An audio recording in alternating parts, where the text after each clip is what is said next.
So the second DLC for Pokemon Scarlet and Violet is out. When the first DLC came out, I hadn't reviewed the new Pokemon yet, but this second DLC raised the total number of new Pokemons to 2 digits, so I'm going to make a video to rank them. Aside from the legendary Terapagos Pokémon, I will make one video of its own. And the mythical Pokemon Pecharunt didn't have so much information at the time I made this video, so I'll rate all the others. It's my personal opinion, of course, but I hope it'll help you get a little more reference. Now let's start this video with some Pokemon in Class D. There's one thing that makes me quite confused about the Loyal 3. They're considered legendary Pokemon, though they don't look very similar to other legendaries. Yeah, there are quite a few low-level trio legendary Pokemon sets, but while they at least have a total stat of 580, Munkidori, Fezandipiti, and Okidogi only have a total stat of 5v5. Which leads to them being almost the lowest grade legendary Pokemons. In this trio, Munkidori is the Pokemon with the best stat distribution in terms of offense, with 130 special attack. Having Nasty Plot Move is also a remarkable plus.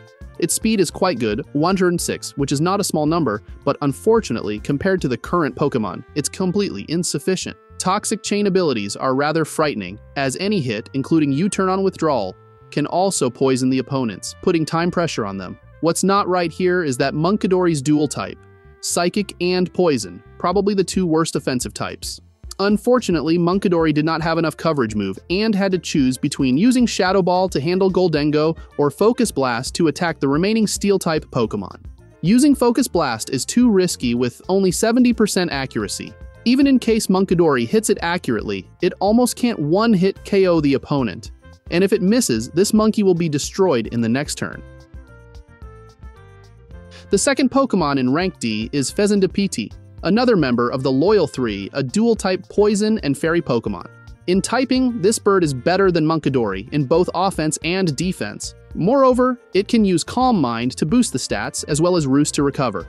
And what's left is just like Munkidori, that's too mediocre. Because of the average total stats that you can find in many Pokemon that are not legendary, Fezandipiti is unable to perform any role well. In a double battle, it's a little worth it when it can use Icy Winds or Heat Waves to poison both of your opponents at the same time, thanks to the Toxic Chain ability. But the fighting pace in this format is incredibly fast. There are Pokemon that can knock out both of their opponents at the same time just by one hit, so these small tricks do not have much potential. In general, this legendary trio is so boring that it's hard to find anything interesting.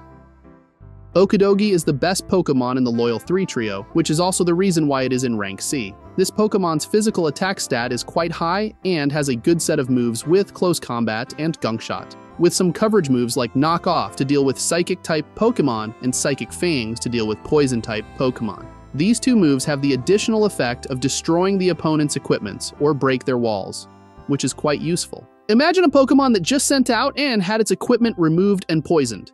It would be quite pathetic.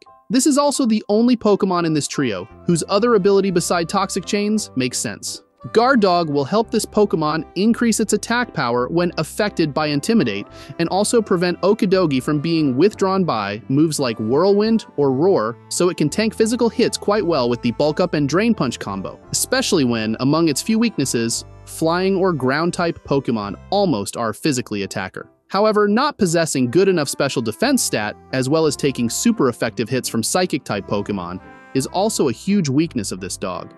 In the past, we saw how strong the Hisuian Sneasler was, with its fighting and poison dual type, but Sneasler was extremely fast, able to threaten opponents before they exploit their weaknesses. With Okidogi's speed stat of 80, things can't be that easy. Well, all 3 of these legendary Pokemon are not very good, perhaps because the game designer overestimated their Toxic Chain ability, so they reduced their basic stats. Hopefully, they will receive a further 25 stat buff, bringing their total stats to 580, at which point they will become much stronger. In Rank B, let's first talk about Sinistcha, a Pokemon with Grass and Ghost dual type, a dual type that has appeared on many Pokemon before. It has many weaknesses, including common offensive types such as Fire, Ice, Ghost, and Dark. However, being immune to 2 types has somewhat raised its value. In double battles, Sinistcha brings unique values, such as the Hospitality ability that restores 1/4 of the total HP to teammates every time it is sent out on the field. This makes it an extremely good support Pokemon for bulky teammates that cannot recover themselves, such as Ursaluna, Tinglu, or Groudon. In addition, this one has a pretty cool exclusive move called Matcha Gotcha.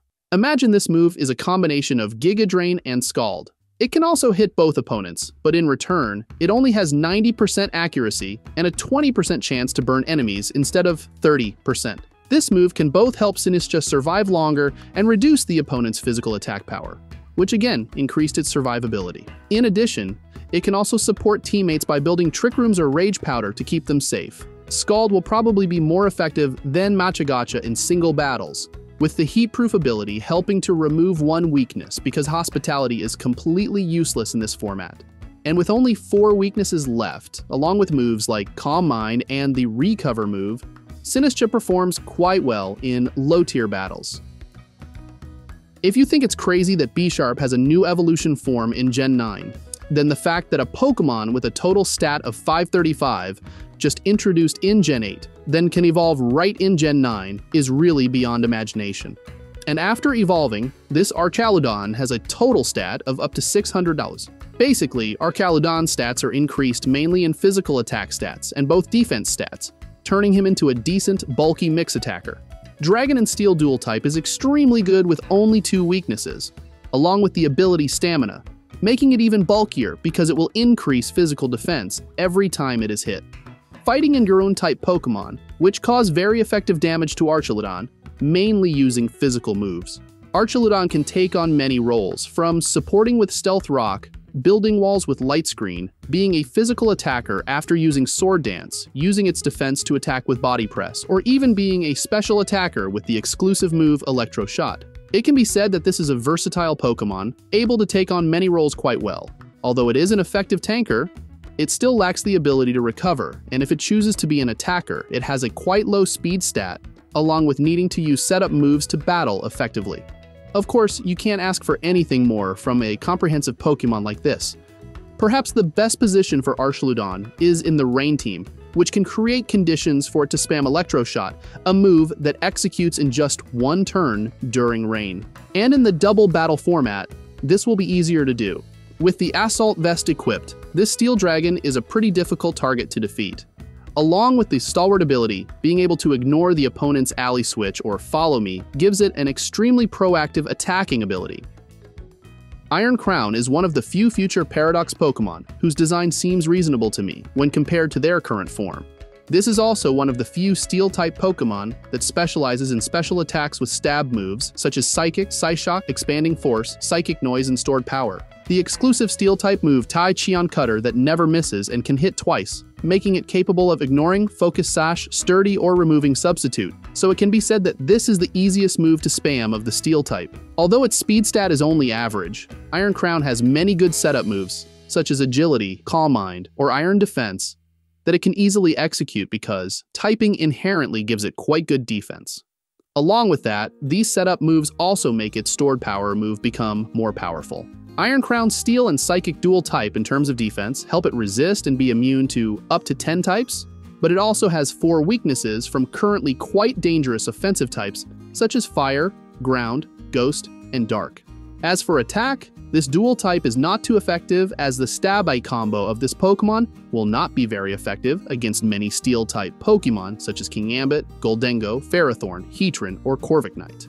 Of course, it can use Focus Blast, but at first, this move may have been missed, and even if it did not, with Goldengo and Slowking, it is not much of a problem. Iron Crown doesn't show much in double battles because Incineroar, a striped cat that I'm pretty sure every team will have, hard counters it.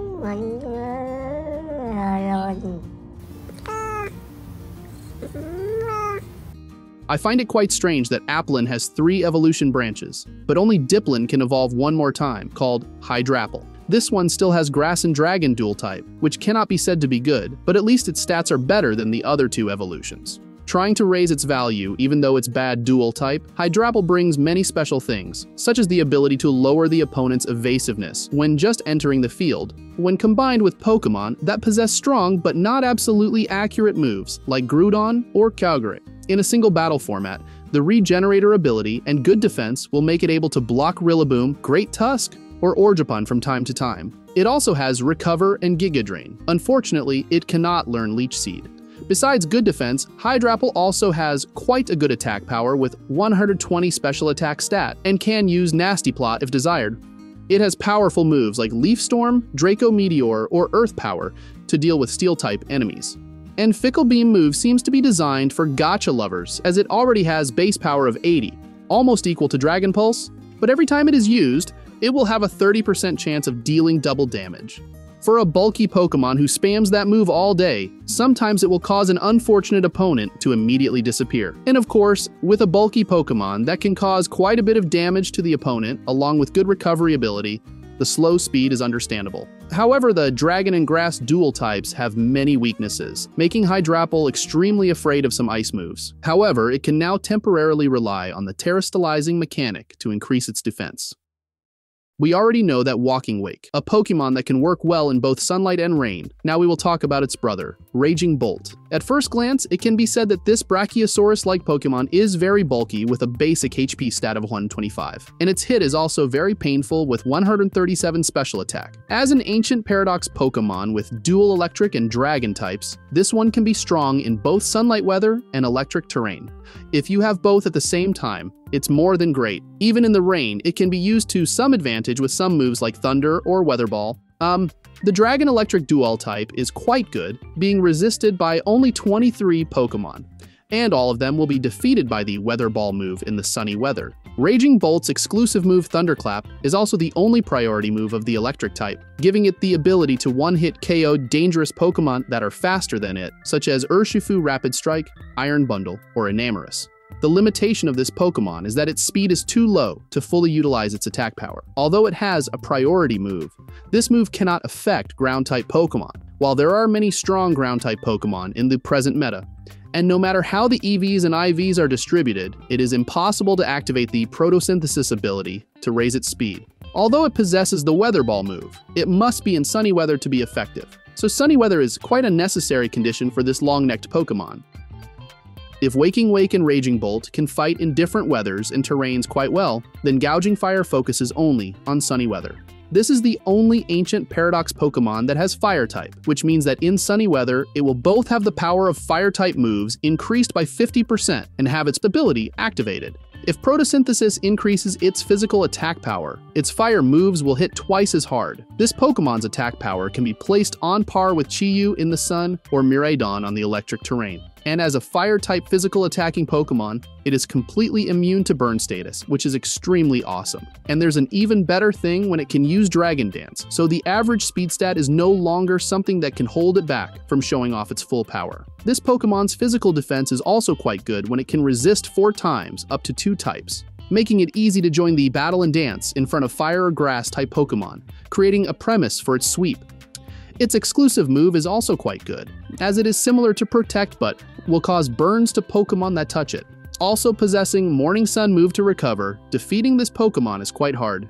Gouging Fire's limitation also comes from its typing, which is that it is extremely afraid of Stealth Rock. If using heavy-duty boots, it will not be able to use loaded dice to make combo with the Scale Shot move. At that time, its Dragon-type Stab move only left Dragon Claw, which was quite weak, and Outrage could not be controlled. In addition, the move Flare Blitz also causes quite a bit of damage to this Pokemon itself, unless it accepts weaker moves like Flame Charge. But anyway, it also possesses too many advantages for people to ignore its drawbacks.